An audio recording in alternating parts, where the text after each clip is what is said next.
අපිත් එක්කන ජේකේ ටැටු නිර්මාතෘයෝ වගේම ටැටු කලාව ලංකාවේ ටැටු කලාව වෙනස්ම මානයකට අරන් යන රාමනායක සර් කොහොමද සර්? හොඳයි ඉතින් හොඳින් ඉන්නවා. ජේකේ ටැටු කොයි කාලෙද පටන් ගත්තේ? ජේකේ ටැටු ස්ටුඩියෝ පටන් ගත්තේ දැන් අවුරුදු 14කට විතර කලින්. ඇකඩමි එක through ගොඩක් අයට ටැටු දැනුම දෙනවනේ. එතකොට මෙතනදී සර්ට මොනවද කියන්න තියෙන්නේ ජේකේ ටැටු එකට එන කට්ටිය වගේම එන්න ඉන්න කට්ටියට?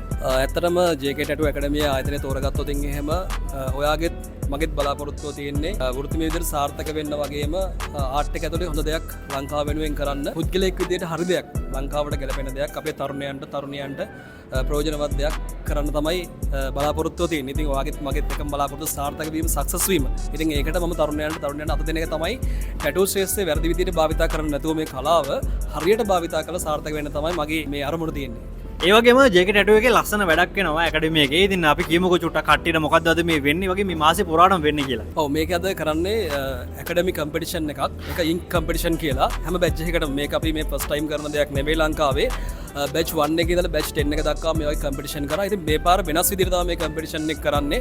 මේ කම්පිටිෂන් එකේදී අපි ජේකේ ටැටු ස්ටුඩියෝ එකේ ඉන්න ආටිස්ට්ලව ජජ් කරන විදිහට ගෲප් කඩ් ලෙවල්ලා ලොකු කම්පිටිෂන් එකක් අපි කරනවා. එන්ටර්ටේන්ස් කරන මෙයාලා ඉගෙන ගත්ත දේවල් ටික යූස් කරලා ඉවරලා කම්පිටිෂන් මයින්ඩ් සෙට් එක කම්පිටිෂන් ෆීලින් එක හොඳ ටැටු ආර්ට් වර්ක් එකක් ලංකාවට ට්‍රැඩිෂනල් මෙයාලගේම යුනික් ඩිසයින් ටිකක් දෙන්න තමයි මේ පාර අපි try කරන්නේ. ඉතින් ජේකේ ටැටු කියන්නේ ඉතින් ලංකාවටම වෙනස්ම තලයක ටැටු ආටිස්ට්ලා බිහි කරන තැනක්. ඉතින් ඕගොල්ලන්ට පුළුවන් ජේකේ ටැටු ආයතනයත් එක්ක එකතු වෙන්න ඇකඩමි එකත් එක්ක ඉගෙන ගන්නත් පුළුවන්. ඒ හින්දා අනිවාර්යෙන් එන්න ජේකේ ටැටු බියගමක් තියෙනවා. ඒ වගේම දෙමඩ කොටක් තියෙනවා. එහෙනම් අපි ගිහින් එන්න.